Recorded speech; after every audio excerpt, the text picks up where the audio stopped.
Hello everyone. Good morning, good afternoon, good evening, wherever you are. Today we have an interesting topic to discuss. We have an elite panel to discuss on the topic security solutions for today and the future. And let me introduce the panel to you. To begin with, we have Alexa Reubens, who is Chief of Staff for Security at Citrix. Abhilash Verma, Vice President and Head of Product Management for ADNS Practice. Uh, Christian Reilly, who is Head of Technology Strategy Organization. Kurt Roemer, who is Chief Security Strategist at Citrix. To start with, let's go with the lady in the room first. Alexa, could you just speak about latest security trends in this space as a end consumer or person implementing security practices in an organization? Sure. So when I think about the trends, it's typically around some of our larger pain points. And we know that from recent surveys that Citrix has conducted with Pulse and others that IT leaders are most concerned about data loss and ransomware and compromised systems that can happen now with their users on new locations and on new devices and working from anywhere in a different environment today. So this really relates to the trend to have to secure the user at their endpoint with their application, not just within the environment that they're working in the corporate network. So Citrix is doing this through solutions like application delivery and security and secure internet access. Okay, thank you, Alexa. So, Abhilash, from your experience as a product leader, could you just share what kind of problems are we solving as Citrix? Thank you, Mahesh. Absolutely. At Citrix, I mean, if you really think about what we do, we empower hybrid distributed workforce to get their work done on a day-to-day basis. As part of this solution which we build for our customers, if I really want to kind of bucketize, there are three things we do, and we do that really well. The first, I would call it workspace security for our ability to understand it in a very simple way. So essentially, workspace security is about solving the problem of secure delivery of workspace or applications within the work ecosystem, right? And when you think about workspace security, I mean, you think about Citrix, 30 years back, what Citrix was really doing was delivering secure applications remotely because data never left data center, right? So that basic tenet of security does not go anywhere. And then over the years, we developed several layers of security like app protection, where you can identify and block the keyloggers and screen captures kind of incidents. And then you restrict copy and paste. You make a lot of context-based decisions. So there is a whole product ecosystem of workspace security. And then second one I would say is access security, right? Access security is about solving the problem of user identity and allowing access based on who you are, what you got, and where are you connecting from, or what kind of device you are using, right?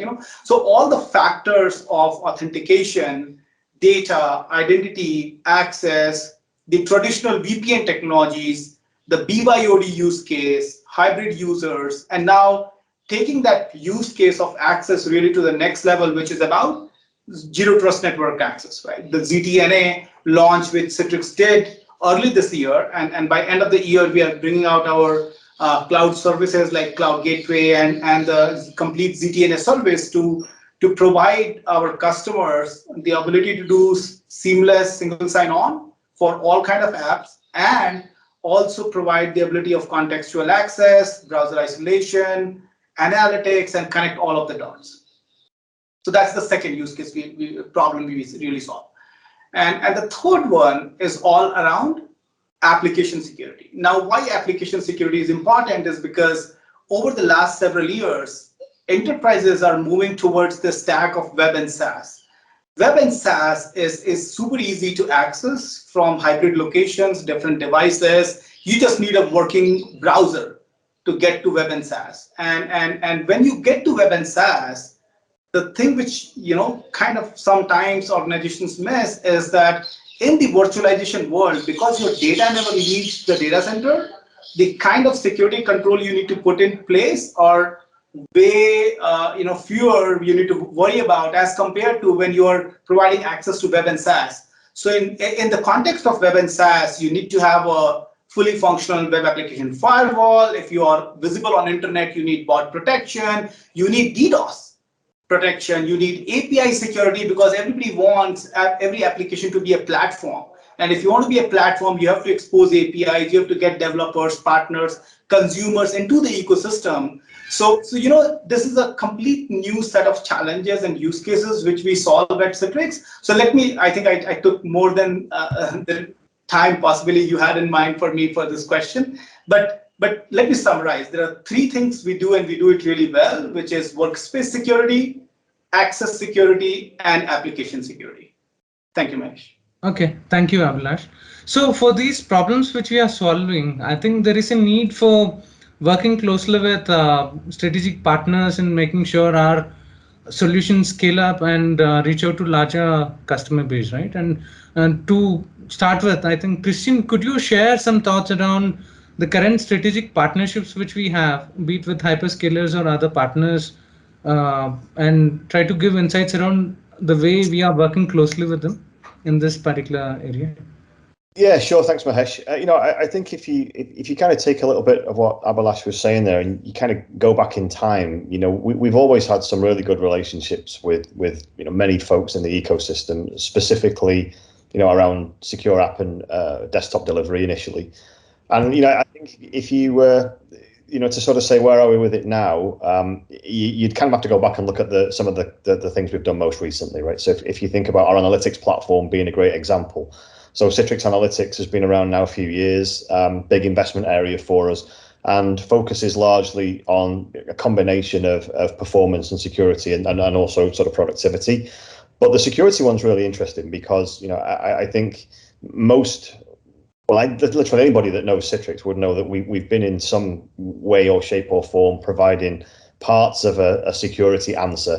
And that could be with our relationship with Google, that we've worked very hard with Android. It can be the work we've done historically with Microsoft and Intune.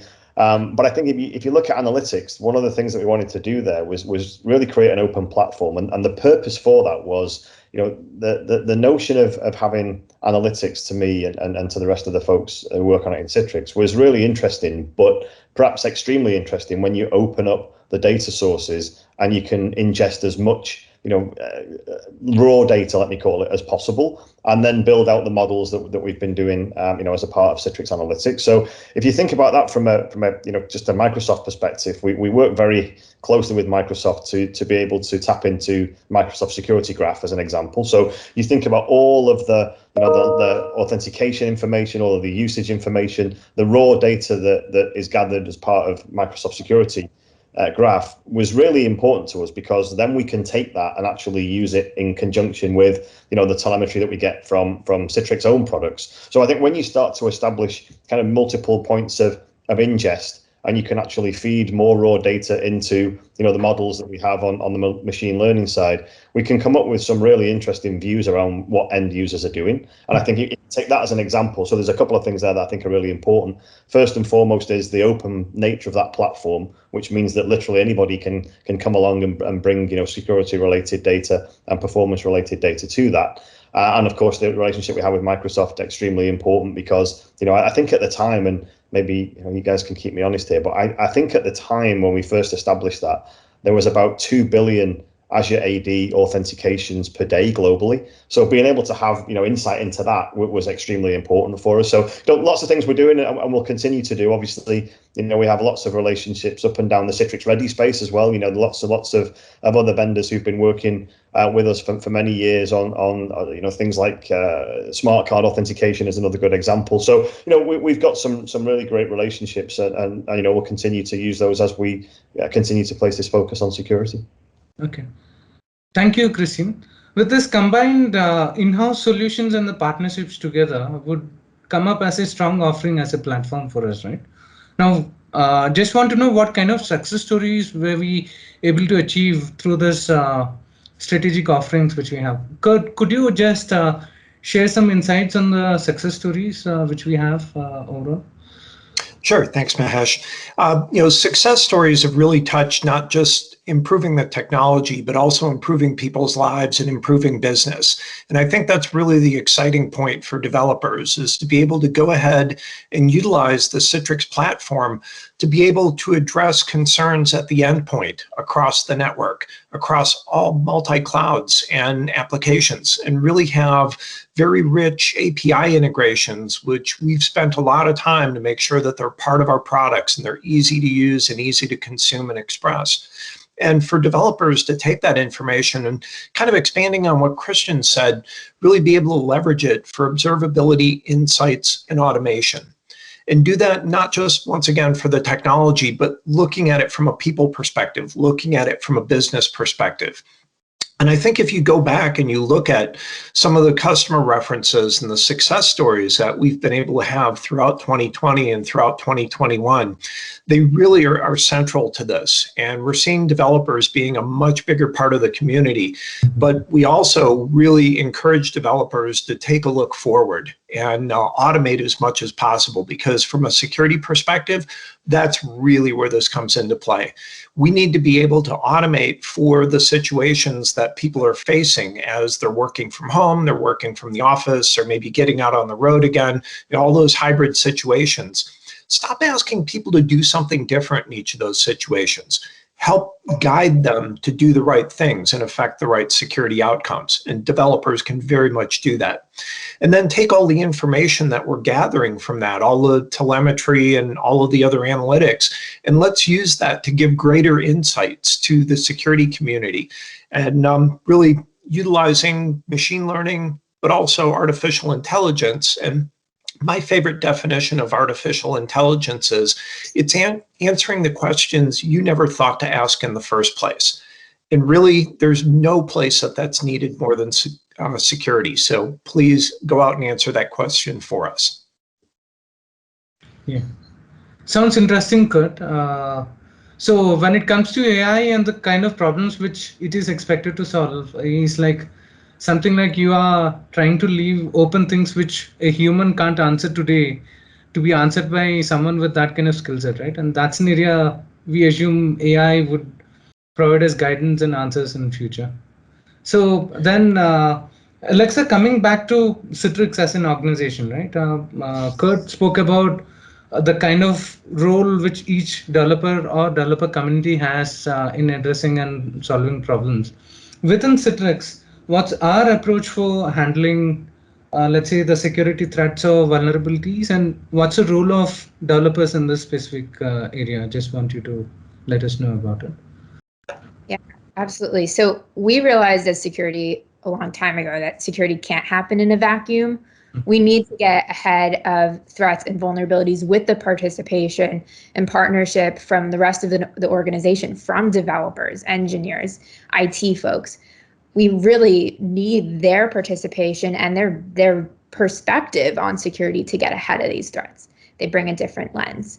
And so for one example of how we've done that so far is having liaisons across the business to run point when patches to vulnerabilities are released in their respective areas, or new technologies coming into this space, and we need to bring a diversity of knowledge and perspective. And that's really one area that developers can plug into. In another example, we've enhanced our threat hunting capabilities and formed networks with external threat intelligence groups to do everything in our power to get ahead of the next potential threat for Citrix. And developers and engineers can look at the intelligence coming in and start thinking about how we can be proactive and get ahead of the next threat to our environment. I love what Kurt is mentioning about the automation and AI. How can we be more intelligent about the trends and the threats coming into our network and do something that might mitigate it before it becomes a bigger issue? I'm incredibly interested to see what Okay. Thank you, Alexa. So coming back to the role of developers and what kind of contribution they are making to our current set of offerings or current needs within an organization, right? And if you look at future with the kind of opportunities for the people who are like hackers or who kind of try to venture into attacking the organizations. There are a lot of needs which we need to be prepared for from the future set of offerings, right? So Abhilash, could you just share your thoughts around what would be the kind of future needs in terms of security, and how as an organization are we trying to address these kind of future needs in this case? Absolutely, Mahesh. The the conversation around present or past and future. I think if we can secure our present, we will be able to secure our future. We are missing so much where we are today as an industry, right? Any single day you see the hackers are a step or a couple of steps ahead of you. Doesn't matter what you do, right? And if you see like last 18, 24 months, what happened is that we have just sped through, like, it's like Christian's favorite place, the Formula One drive. It's like almost jipping through in one of those cars, a journey which the industry would have taken 36 to 48 months. We did it in 18 months through the pandemic. The future is all hybrid, and it's essentially building on where we are today. The two factors which really changed everything in and around security are the users, or the end users you call them. They are everywhere or anywhere, right? I mean, you cannot demand anymore that if you are a federal user, you got to be in a certain location to be able to connect to your federal systems. Neither you can govern that, oh, you are an enterprise user, and if you want to access to this particular system, you got to be in office. So users are everywhere. You got to support all kind of devices. And by the way, applications are truly hybrid multi-cloud. So you would see a lot of enterprises running applications across choice of cloud platforms and their on-prem data centers. So now suddenly, where we were like kind of in a way on fixed locations in terms of where the apps were and where the users were, now it's all over, right? That's why I say we are living in this hybrid world, and hence security and security challenges are very different than what you had 18 months back. That's the reason, Mahesh, I think when we think about the future, it has to be thought a little differently, and the technologies and tools of yesterday or today are not going to help, because you are no more looking through one firewall, data center firewall, and trying to establish what's going wrong. You have actually 10 different input stream coming through 10 different paths or the network segments where you need to pull data, correlate. So going back to what Kurt was saying, and make sense through your analytics, make sense through these advanced ML engines, which can actually identify an anomaly from a good traffic pattern. And if you believe the users or your admins are going to be able to do that looking at the Splunk logs, then, well, you're only going to cover maybe 20-25% of the threat landscape, right?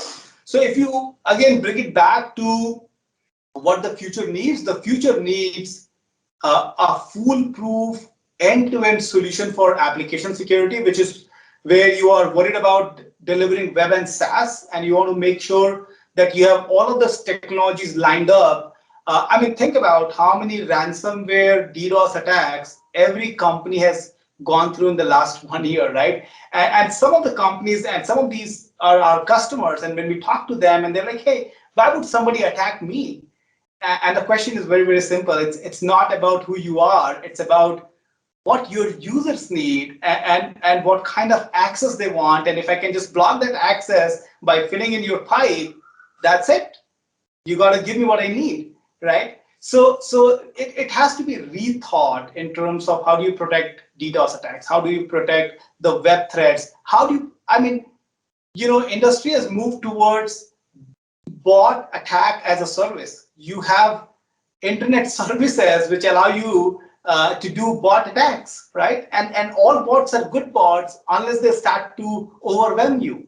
So there's a very slight thin line in between what's good, what's bad, and how do you identify what's bad and then be able to protect against it. So app security is going to be super important for everybody who's delivering web and SaaS app. And similarly, access security, like which I talked about before, like in terms of core solution, who your users are, how do they get into the network, what is the definition of the embrace network now, how do you make sure they have optimized connectivity, how do you make sure you have context around who they are, from where they're accessing, what was the last action, what are they doing now, does it confirm with the job at hand, and tying all of this together through the means of analytics and ML, and be ahead of the game or ahead of the curve, that you are able to identify before the attack succeeds, is the only way to be secure in the future.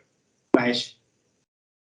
Thanks for this input, Abhilash. Looks like one way, if you look at the current AI ML or the data processing capabilities which we have, the asks which we have seem to be daunting until and unless we have proper technology evaluation to support these kind of needs in place. Right? So Christian, just want to hear from you from a technology evolution standpoint. Do you think these kind of analytical needs, or let's say AI ML or the data processing needs which we are looking for, and any other additional capabilities from a technology standpoint, how is that technology evolution going to meet these expectations? Could you just throw some lights on that? Yeah, sure. I think one of the trends that we've seen, and I think we've all mentioned it in different ways, is kind of using the power of machine learning, and let's call it, machine learning / AI for the want of a better explanation. I think just as an observation in that in general, I think what we've seen, and there are some really good examples from the hyperscalers around the democratization of machine learning, because just a few years ago, it was an entire world of its own, right? I mean, it was a very specific set of people and technologies that you would need to invest in, and they weren't inexpensive to actually, turn data scientists and the technology into something that was meaningful for business. But I think I don't know quite that we've reached commoditization yet, but certainly democratization. And I think, pretty much every security vendor and every emerging security vendor in the startup space is really focusing on how machine learning and AI technologies can actually help. So I think there's a growing, pretty much unstoppable trend towards that. If you think about that in line with some of the things we mentioned earlier around analytics and thinking about doing that at scale, the cost of compute is now relatively low, and you kind of almost got off-the-shelf algorithms now that we can use for some of those pieces. So I would expect to see that to continue. It's interesting. I think if we look across what I think is certainly one of the most interesting areas around what we're seeing with things like polymorphic malware, right? So we always think, because we're the good guys, we always think about using the ML and AI technologies for the good, but my concern is what happens when that becomes more available, and the attacks that we see by the bad actors get much more sophisticated and begin to use those same technologies to actually think about weaponization or attack surfaces and identification and payloads in a different way, right? So if you've got that kind of technology that's capable of defense, then you've certainly got that technology that's capable of attack. And so there's a couple of other things that I think we've seen, and maybe I'm a little bit surprised actually that we haven't seen more in this particular area, but we saw the SOAR, so the security orchestration and automated response. That just a couple of years ago, that was kind of like a huge entrant into the market. And I think sometimes you see that, right? There's kind of a large noise around something, and it takes a little bit longer to get there. But I think if you go back to some of the things we've talked about here today, in the context of how the hybrid work is evolving, the attack surfaces are certainly plentiful. And I think trying to use traditional logs and sort of forensic events to be really smart about how you have to be more proactive and preventative is kind of a little bit of an oxymoron. So I think what we'll probably see is some evolution really quickly in that SOAR space, and I think that will probably, from a technology perspective, also maybe tip over into another market, which was the CWPP, so the cloud workload protection space, which to me they kind of go hand in hand. And if you look at pretty much any analyst or organization or anybody who's got credibility in the security space, misconfigurations in cloud is a really attractive area, right? And so if you think about taking CWPP, taking SOAR, combining those things together with the technology, I think we're in for some pretty interesting opportunities in certainly the next few months and the next few years. Okay, absolutely.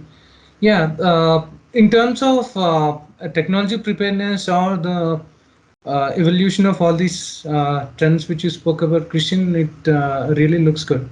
So in terms of industry adoption or preparedness for adopting these technologies, or at least doing some kind of pilots, I just want to hear from you, Kurt. How are the industries treating, specifically with this kind of latest trends of hybrid work from home or complete work from home kind of models with multi-device based accessing of the corporate networks or secure applications, right? With that in place, how do you think our industry is coping and coming up with some kind of solutions to protect in whatever way they can or protect their future? I just want to hear from you on those lines.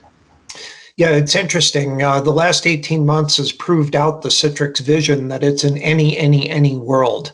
And it's been great from a usage perspective, from a productivity perspective, but it's also focused companies more on experience and thinking about the security experience and how they can enhance that, especially when people are working from other locations and from their own personal devices. That experience is paramount because we know without it, people are going to try to work around the experience and you wind up with suboptimal security. And so as developers, focusing on the experience, being able to gauge that, to measure it, being able to report on it, being able to give something meaningful to the worker that's sitting back behind their personal devices and helping them understand where that can be appropriately used and where not. And similarly from the organization, for your entire workforce, whether they're end user workers, whether they're third parties, whether they're part of your supply chain, your customers, you've got to look across the workforce and be able to see how you can guide that experience. And then the second big opportunity for developers, and we've talked through this in many different aspects, but it's interoperability. Citrix is hearing from our customers that from a security perspective, the interoperability that we bring through the Citrix platform is just tremendous. It brings together information, utilities, and capabilities that you otherwise would not be getting as an end worker, as an administrator, as a security professional, and even as an auditor. And so take a look across all of those disciplines, help to understand what they need for interoperability and how they can work better together. Each of these have been separate disciplines in the past, and they really can't be moving forward from a security perspective. Security is a shared responsibility, and as developers, the more that you can unify the experience across that community, the more you're going to win, the more we're all going to win together. Thank you.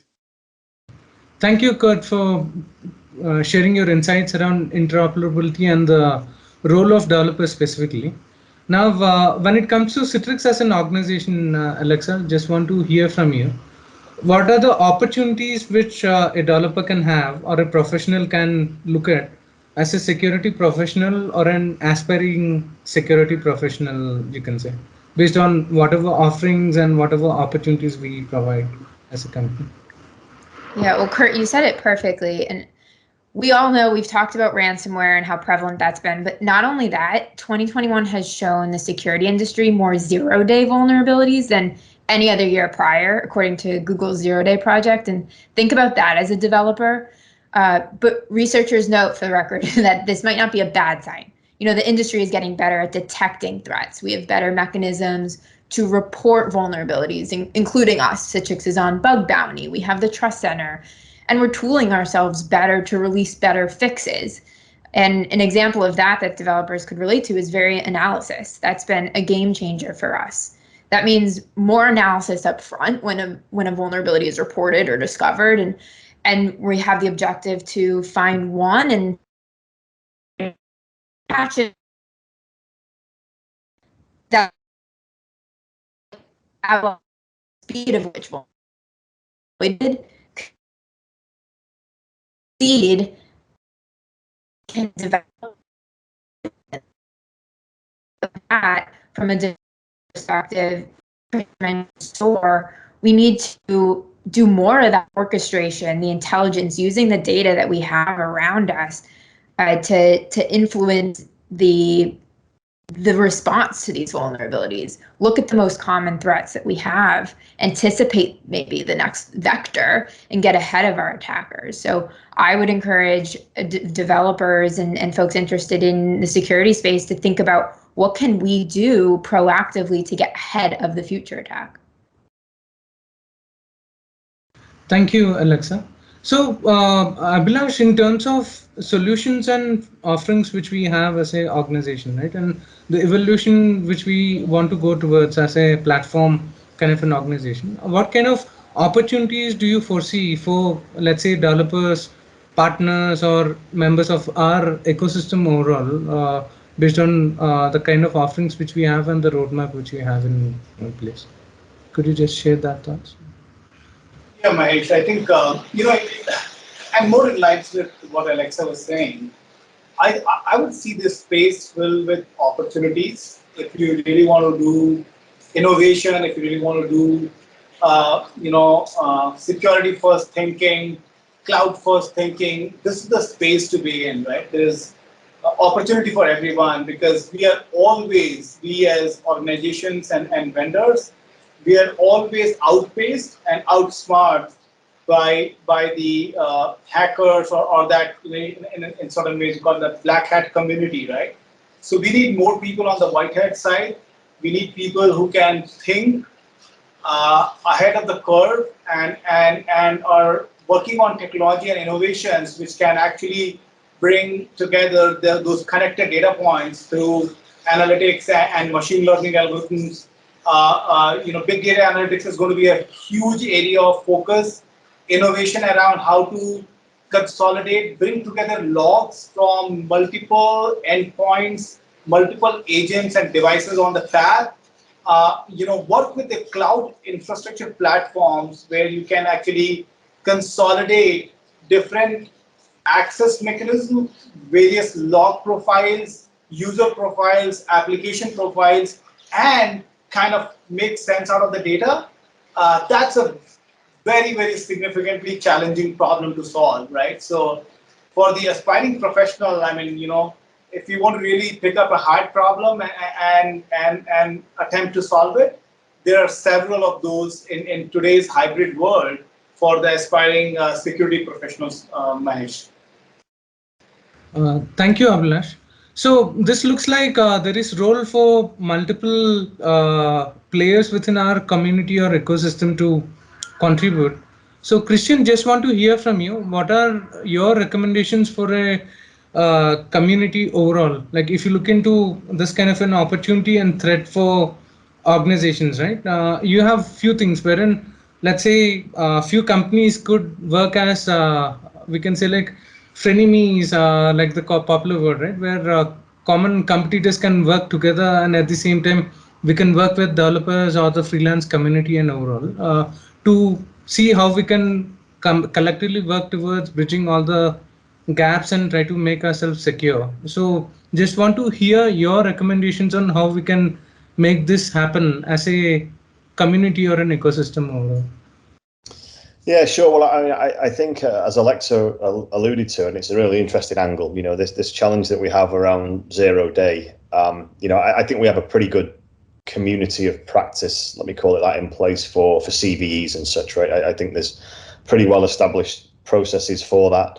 The one thing that I've always thought would be pretty interesting as an organization in a sea of other, organizations that provide critical infrastructure and app and security services to companies and organizations around the world. I always wondered whether there should be some kind of more community interplay, right, where we're doing sort of red team, blue team, or we're doing white hat, black hat things, but really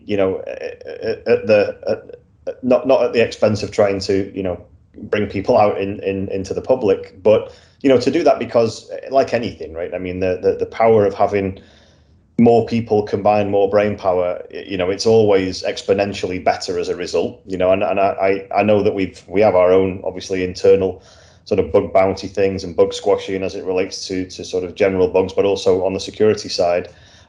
You know, I wonder if it's good thinking for us to maybe open that up, you know, to the wider community, including other companies that do that as part of a, you know, kind of an established framework for testing each other's capabilities, you know, and I think if we go back to what we said before, you know, there's no doubt that the sophistication, you know, and it's quite interesting actually, because there's kind of two ends of the sophistication question.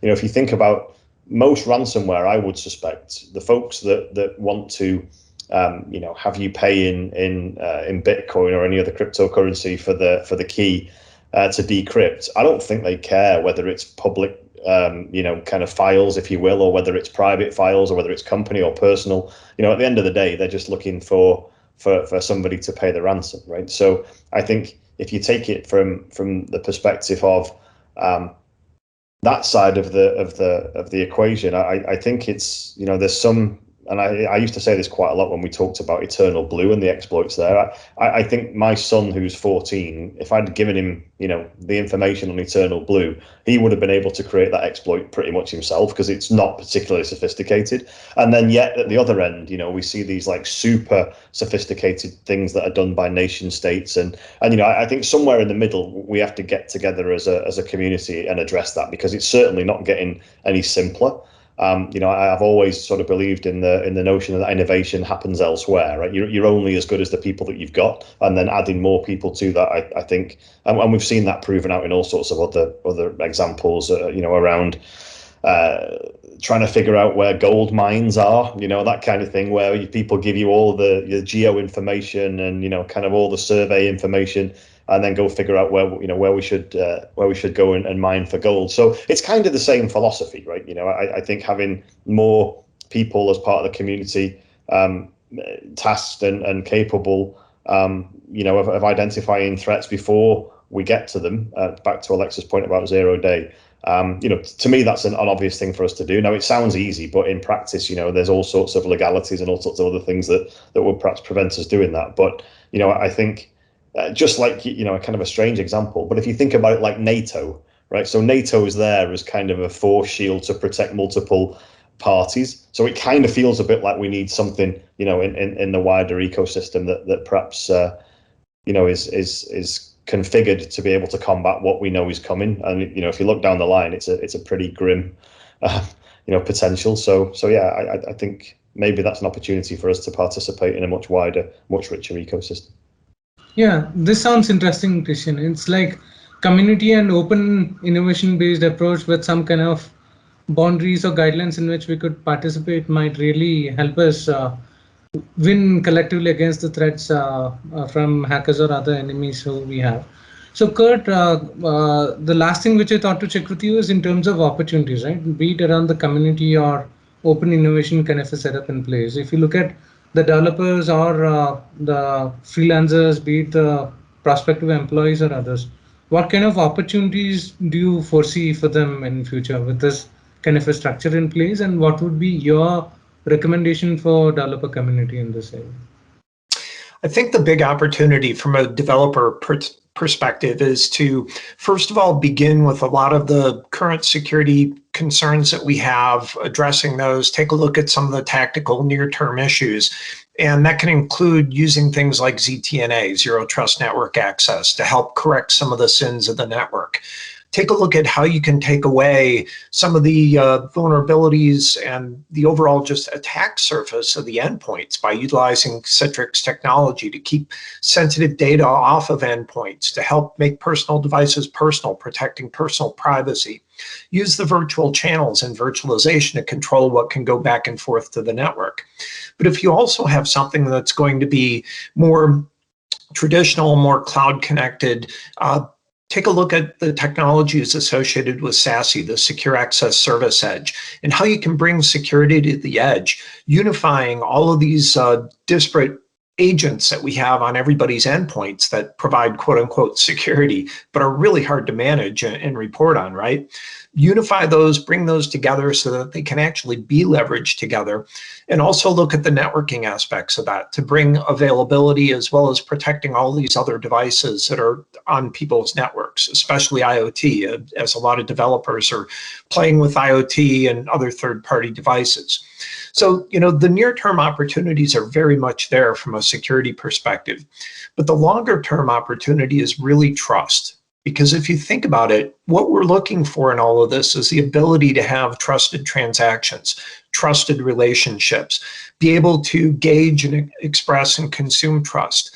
And so while security is something that we're all very heavily focused on right now, don't keep the short-term focus as the only one. Keep the long-term focus out there as trust. Think about what that really means and how you could be moving forward with that, with the platform and with all the interoperability that Citrix provides.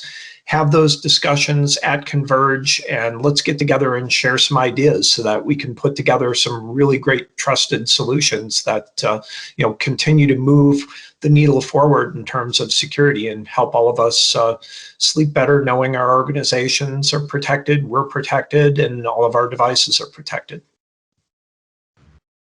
Thank you, Kurt, for your inputs, and I think these inputs would be pretty much useful for our developer community, and looking forward for having question and answer or interactions with you during a Converge event.